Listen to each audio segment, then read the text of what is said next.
Hello, friends. Welcome back to Libby's Lit, where we talk books. And today we're talking about Wuthering Heights, one of my favorite books of all time.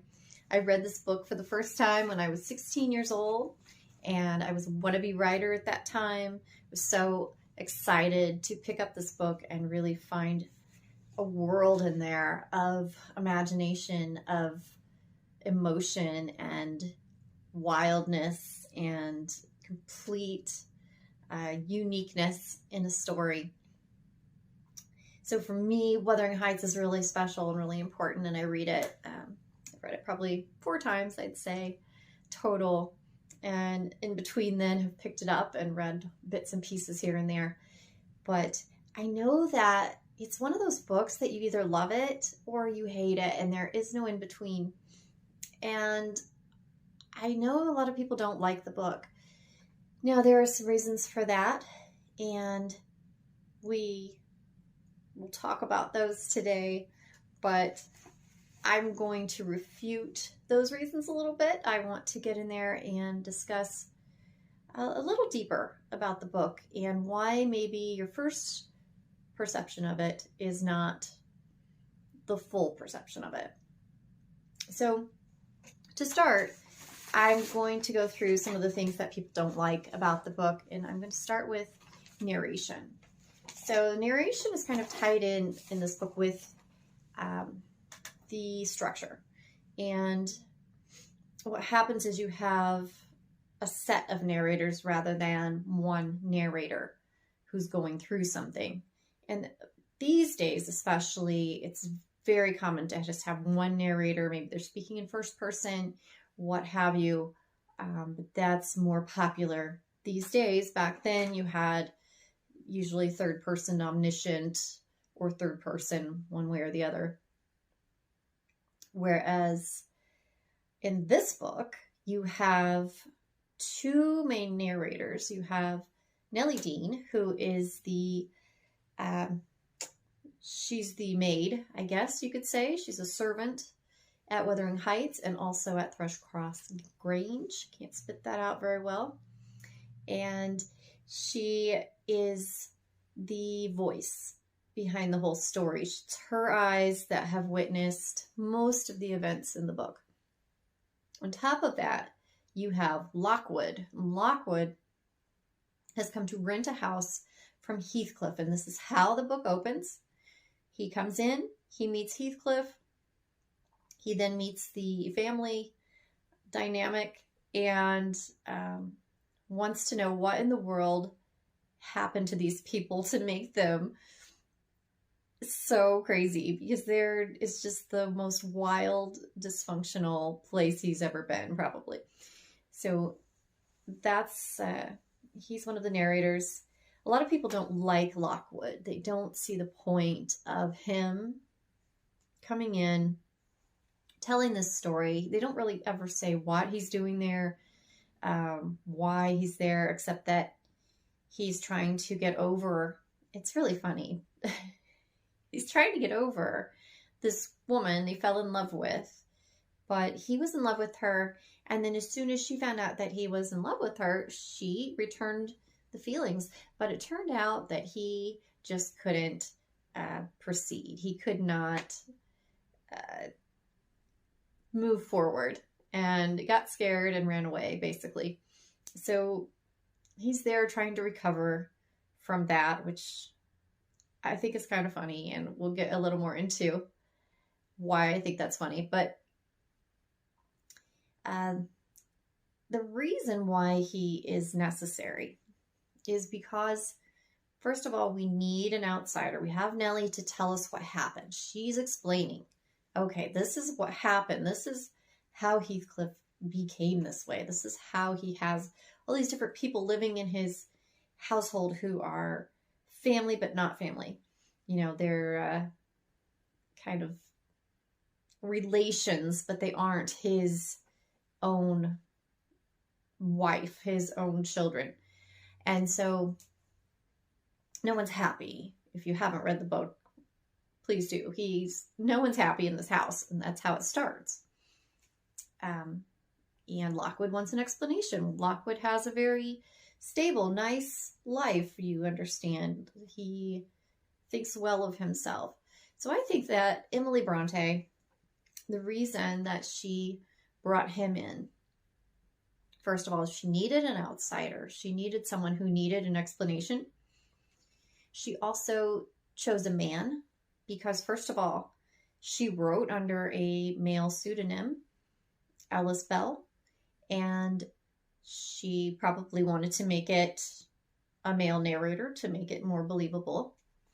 Also, I believe she's poking fun at that fact.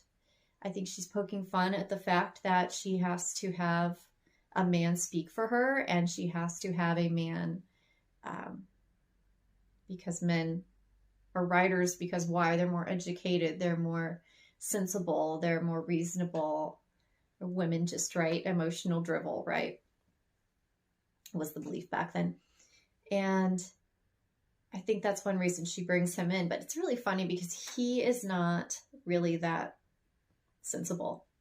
He's really not. First of all, you hear this about his relationship, which never happened because he ran away. Then you have him meeting Heathcliff, meets this weird family. He knows Heathcliff isn't friendly and doesn't want anything to do with him, but he decides, hey, he's going to go say hi and hang out with them anyway. And he does this right before it starts to snow, a big snowstorm on the moors. Well, two foolish things right there. Why go talk to someone who doesn't want you around, and why go right before a snowstorm?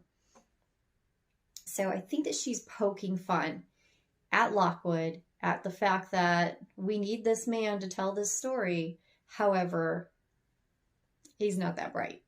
Also, he meets young Kathy, and when he does, she's horrible to him. She's really nasty to him. She basically tells the whole group there, the family, that she's putting a curse on them all, you know, with her book of witchcraft. And he decides that he likes her. He's interested. He might make that happen. So that's kind of a theme that goes on throughout the book.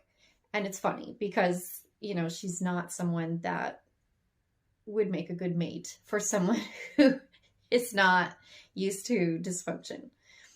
So I definitely think she's poking fun at Lockwood. And that's something that when I was 16 and read it, I didn't notice. And I just thought he was a nice, well-bred man telling the story. Didn't really understand why. Now I think she's having a little fun with it. So also you've got Nellie. Obviously you need Nellie because she was there. She was an eyewitness. She also serves the purpose of actually confusing the reader. So you might wonder, why in the world would you want your readers confused? I think the entirety of Wuthering Heights is a big psychological experiment on Emily Bronte's part, to be honest. But I do think that she shows prejudice, and she shows a lot of bias in her descriptions of the people in the book. She doesn't particularly like Catherine. She doesn't particularly like Heathcliff. She does a lot of judgy things, and she was also raised with Henley. Now, Henley is really the monster of the first part of the story. He is Kathy's older brother, and when he's awful to Heathcliff his whole childhood, but then when their father dies, he takes over and is really awful and really, really treats Heathcliff like dirt. Now, their father brought home Heathcliff as a child from Liverpool. He found him on the streets. He wants to raise him. His wife is not happy about it. She doesn't want this dirty child in her house. Kathy initially spits on him. Kathy, you'll find, is not the nicest person in the world. However, when we come back a few months later, Kathy and Heathcliff have become very close. So apparently she has found a playmate in him, a little someone who can enjoy life with her and go run on the moors and all the things that they do. And he's also, you know, a little bit of a rebel along with her, because they have Joseph, who's very sanctimonious. He's very judgmental, and he's always talking about, you know, all the religious studies they should be doing and judging them and being very mean about it. And so now she has someone to go through that with, I guess. And we have Nellie telling all of this through her lenses of being friends with Henley from childhood. She also has her ideas of propriety and what a woman should be doing, what a woman shouldn't be doing. And of course, Kathy at the beginning is not a woman. She's just a young girl. But Kathy has a temper, and she has fire, and she has spunk, and she doesn't listen, and she doesn't obey. She just does what she thinks is right. But the goodness in her is actually brought out by Heathcliff, because when he is mistreated, she comes to his defense. She hurts when he hurts. He teaches her empathy that she never has shown to anybody before. And it's a really interesting thing. But you see this again through Nellie's lens, which is always down on Kathy. She's always down on her. So it's very interesting. I mean, you might be a little confused by this narration, but you're definitely pulled in. You're definitely interested. And you should keep reading, because it's gonna come together. In the beginning, you might wonder, well, why is this swinging back and forth time-wise? As we were talking about the structure, the time flips back and forth. It starts out, Lockwood is speaking in the present, and then he reverts to the past as he begins to say what happened at Heathcliff's house. And then we move into the way past as Nellie tells the story of their childhoods. So we go from there. So the next reason that people say they do not like the book is that there aren't any likable characters. And so going back to that idea that this book is interesting, whether it's nice or not, it's not even debatable. It is not a nice book. There aren't nice things happening to anybody. It is very much an abusive family. It's a very toxic environment. It's very, it's just nothing goes right, and it all keeps going downhill, especially as Henley is in charge, as their father has died. Even their father isn't very likable. He brought Heathcliff home. That's probably the nicest thing he ever did. He's not very nice to his kids.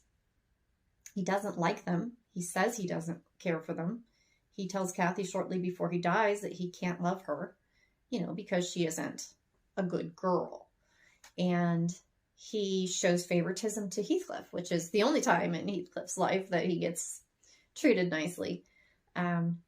But as I say, Kathy spits on him right away. Henley hates him right away. The mom hates him right away. And if Heathcliff had come in and been maybe a little different, or maybe a nicely dressed young boy, things would have been different. He is described as a gypsy, so we don't know exactly what's going on, except he's dark. He obviously doesn't look like them.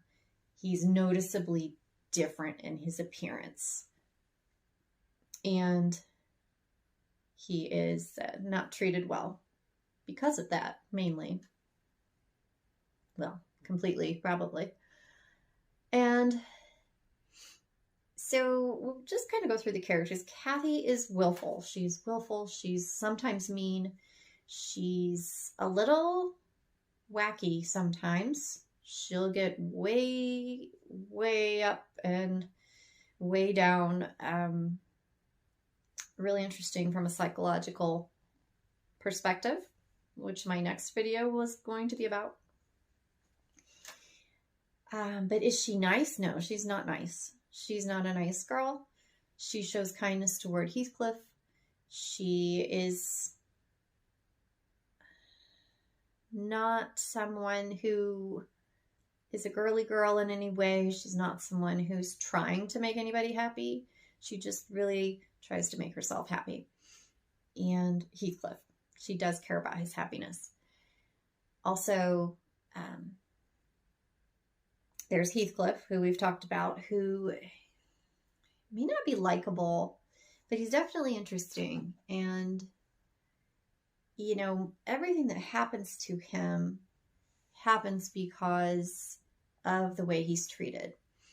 So he comes in and he doesn't react to Kathy spitting on him. He doesn't react to any of the abusive behavior, except one time he throws hot applesauce on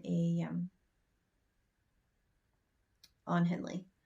And we know Henley deserves it. So it just kind of happens that way, and you're not mad about it. I'm like, well, I get it. I understand why he acted that way. But Heathcliff changes later in the book. Nellie's telling of the book sort of brings that to light, but not really. She's always talking about him in a derogatory sort of way. So, for instance, when he doesn't show his temper as a child, she says he was hiding what was underneath all along. So you take that as fact. First time you're reading the book, you'll take that as fact. And you'll think, yeah, he was just hiding who he was all along. Now that I've read it several times, say no, he wasn't hiding anything. That's who he was then. He changed. He changed from the way he was treated over and over and over again for years by everyone he met, other than Kathy and Kathy's father. So we have Nellie, who you may or may not like. I really liked her the first time I started reading the book. Now when I read her, I don't like her so much. I can see her interference in the family. I can see the things that she does and she thinks are right, and she'll not pass along messages that they've asked her to pass along and things like that. Or she'll tell young Kathy what she can and can't do, but then she lets her do things anyway, and it always gets people into trouble.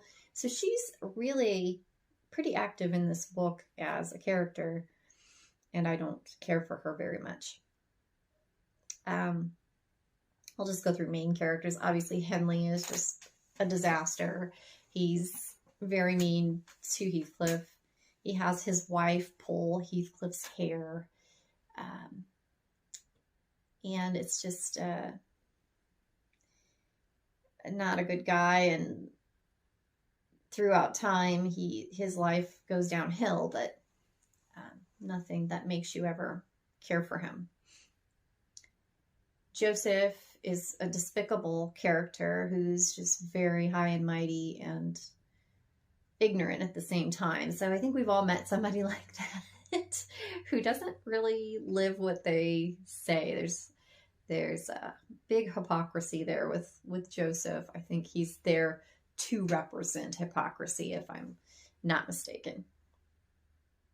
So those are the characters as we know them on the Earnshaw side, and then on the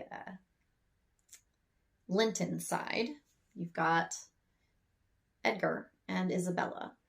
And you would think that they would come in and be the likable ones, and they're supposed to be the likable ones.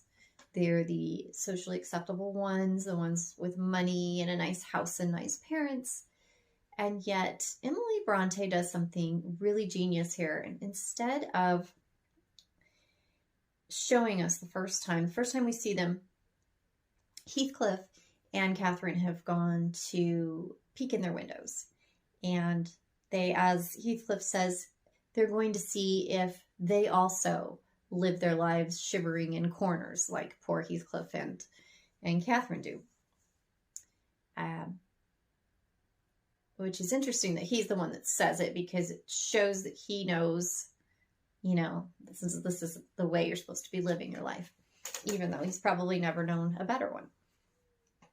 But when they peek in, it's not a happy family scene. What's going on is Isabella and Edgar have been fighting over this little dog, and to such an extent that they've harmed it, they've hurt it, and it's crying, and Isabella's crying, and it's just a terrible scene. And what I think she's trying to show us right from the get-go is that these characters who appear to be nice aren't maybe kind. Nice, the good kids, but not kind, and rather selfish, to the extent that when they want something, they don't mind hurting it, or they hurt it without meaning to. And that definitely happens in the first scene that you see them in. This is followed by Kathy and Heathcliff being discovered, and their dog, which I think is probably a different dog because they describe the dog inside as little, but it runs after them, catches Kathy by the ankle, and really, really messes her up, I guess, because she can't leave then.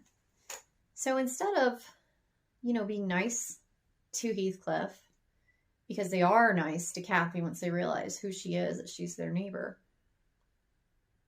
they're awful to him. They see him, they see whatever it is about him that they see is different, which by that time, Henley's treating him wrong. He probably has ill-fitting clothes. They're probably not the cleanest, because he has to do work on the farm. And they're very mean to him and send him away, make him leave. He didn't want to leave Kathy there, but he did. And I believe she's there for 4 weeks. After that, while she heals, I think Henley wants her to stay there, understands that it would be good to have that alliance with that family. So they aren't the most likable people, but they're okay. Like Edgar and Isabella are very nice to her. They're very kind. The parents are very kind to her. However, when it comes to Heathcliff, they want nothing to do with him. When she returns home, they come to visit her, but they don't want to see him. They did not come here to see him, and they make that very clear. Get him away. She kind of goes with that. She kind of does what they want, which is probably the only time you really see her not being nice to Heathcliff. She isn't outwardly rude to him. She cares about him. She loves him. But she sees that she wants to please them too. And, while she was gone, she saw the calm household. She saw things being well run, well kept. She sees people not abusing each other, cursing each other. And she wants that for herself. And as time goes by, Edgar falls in love with her.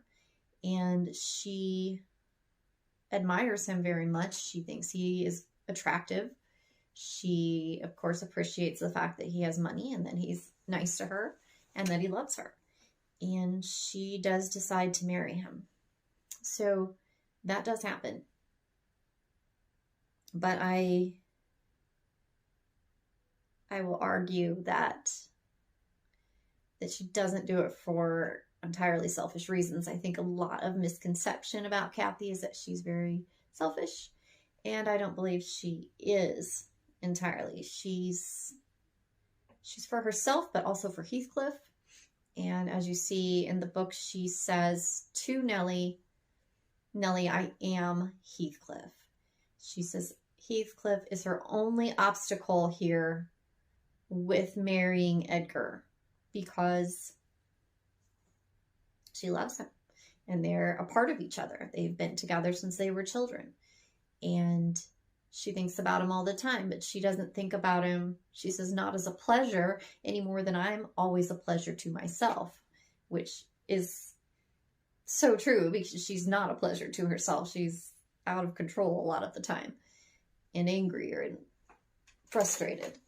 But still, you don't give up a part of yourself. And she didn't want to have to do that.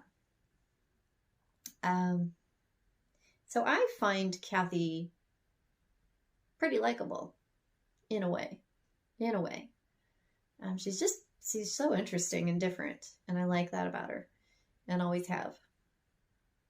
But the Lintons are very one-dimensional. They're not one-dimensional, but compared to the Earnshaws, they're definitely dull, I would say.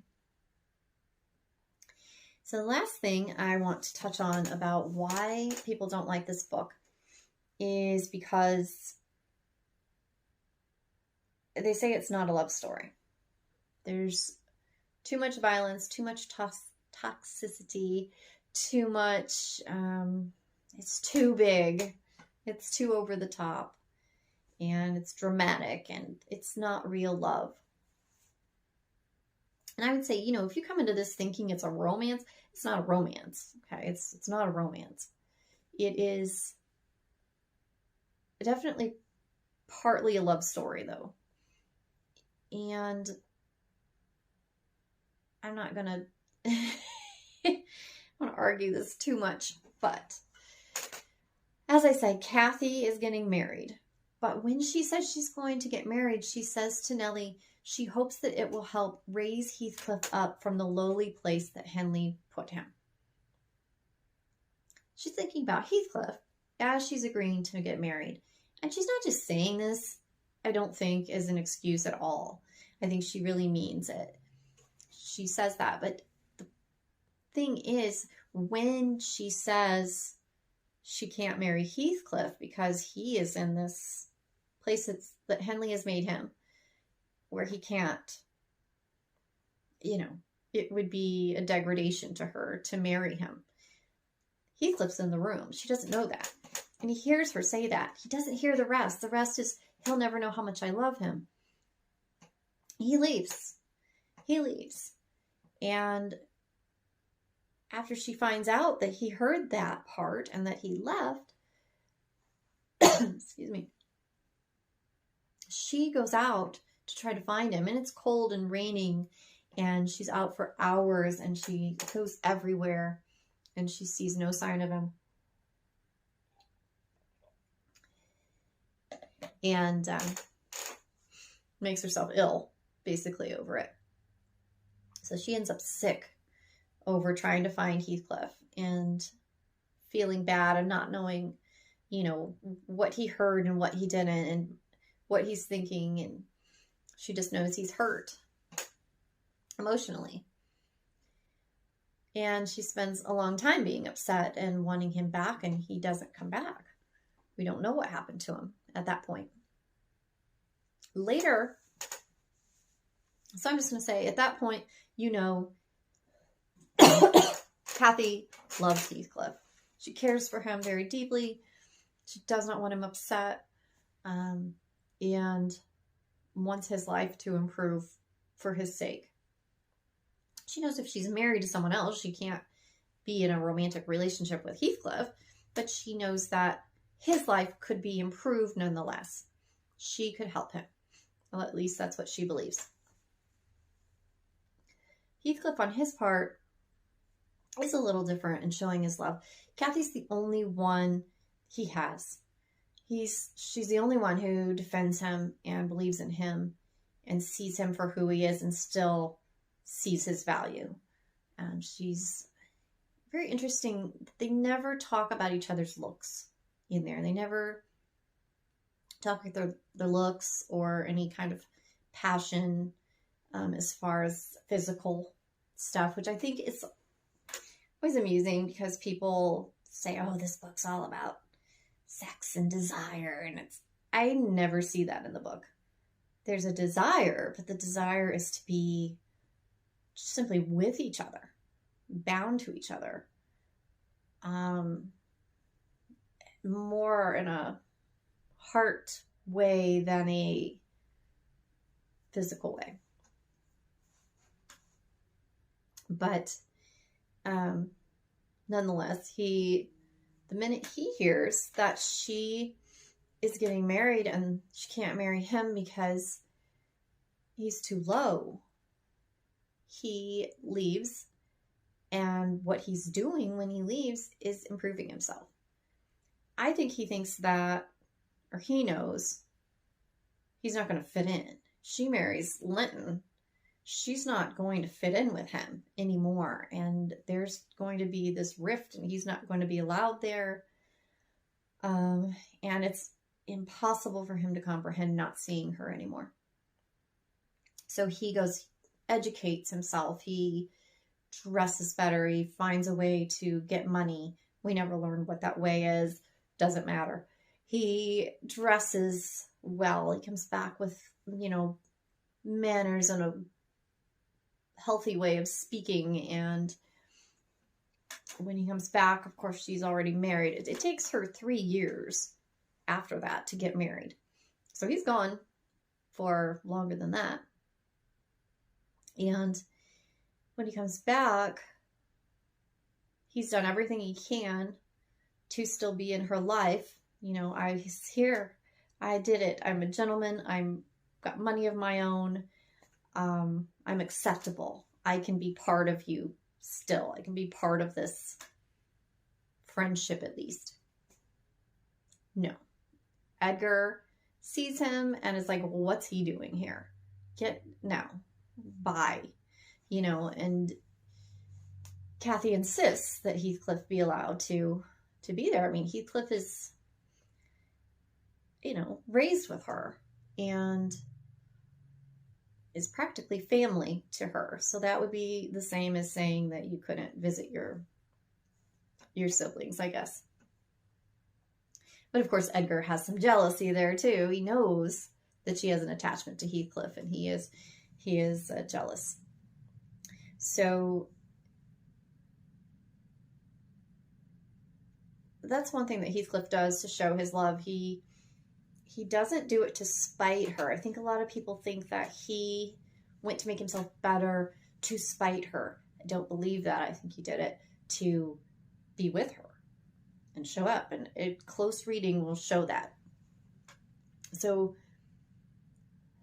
he does not fall in love with Isabella, but Isabella falls in love with him. She sees him much as some readers see him, as a hero. She sees this swarthy, handsome man who can show his emotions. She sees him showing emotions to Kathy, and that's attractive to her. So she wants Heathcliff for herself, and he has no interest in her. However, when he finds it's clear that he is not going to be allowed there at their house, he is not going to be allowed to spend any time with Kathy. Edgar is forbidding him to have any part of her life. That is when Heathcliff really snaps. That's when he really has that mental break, I think, and he changes. And he goes from being someone who's just trying to please Kathy to someone hateful, revengeful, not toward Kathy, but toward everybody who has stopped her from being able to see him. So Edgar is top on the list. Isabella as his sister, who initially mistreated him for years before she decides she's interested in him. And I imagine that's a lot of the animosity he felt toward her. So he takes Isabella and convinces her to run off with him simply to punish her and to punish Edgar. You will see that Edgar does not forgive Isabella for that. And even after she has left Heathcliff, because she does eventually leave him, he treats her terribly. I can't even fathom, but it's terrible. And because of that, she writes a letter to Nellie. We find out what happened to her through this letter, which is another little handy thing for the narration. And because of that, we know what happened, and we know how he acted toward her, and it was really terrible. And we also know that Edgar did not forgive her or let her back in his life in any way.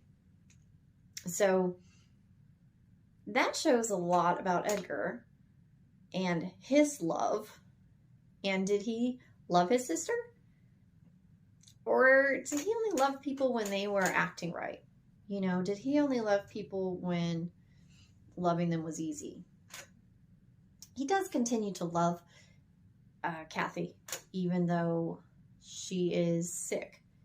She makes herself sick, not necessarily on purpose, but because Heathcliff is not allowed there, and they finally get in a fight. Heathcliff and Edgar finally, go. They don't get a physical fight, but they yell at each other, call each other names, and she takes Heathcliff's part when that happens. She's really not wrong in some of the things that she says, but she does call Linton some names, which is unfortunate, I suppose, but that's her character. And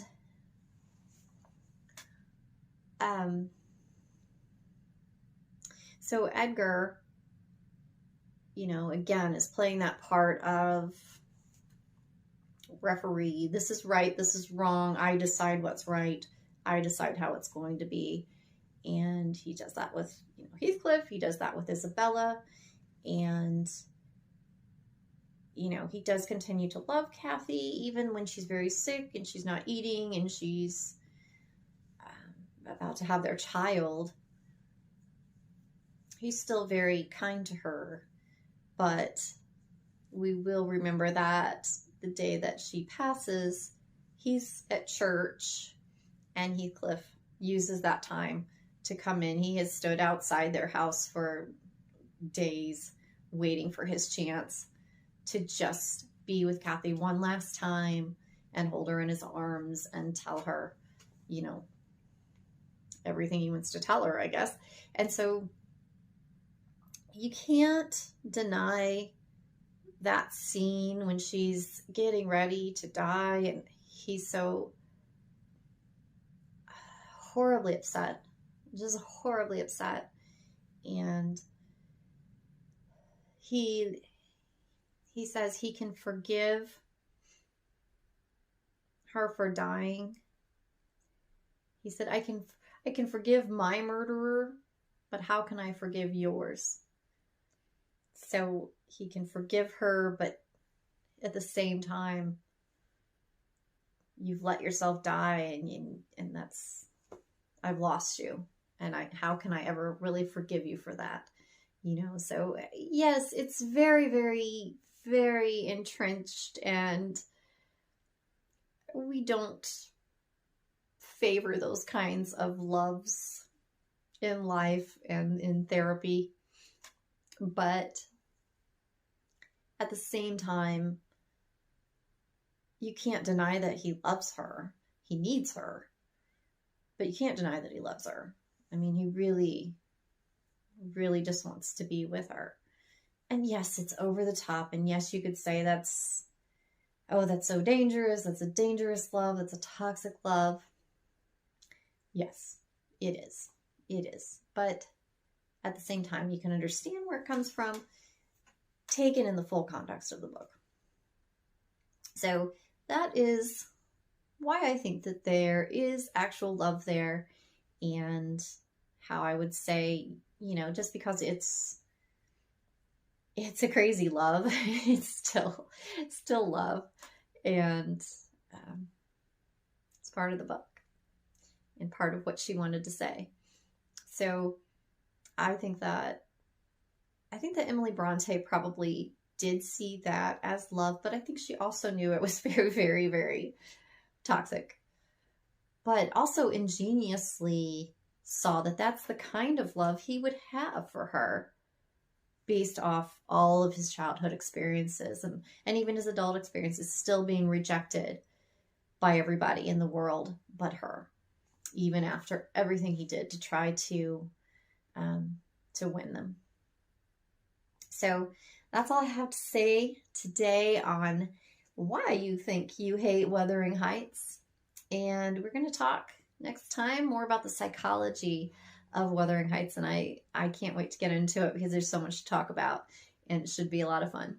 So I hope you tune in. Please like or subscribe if you wish, and we'll see you later. Bye.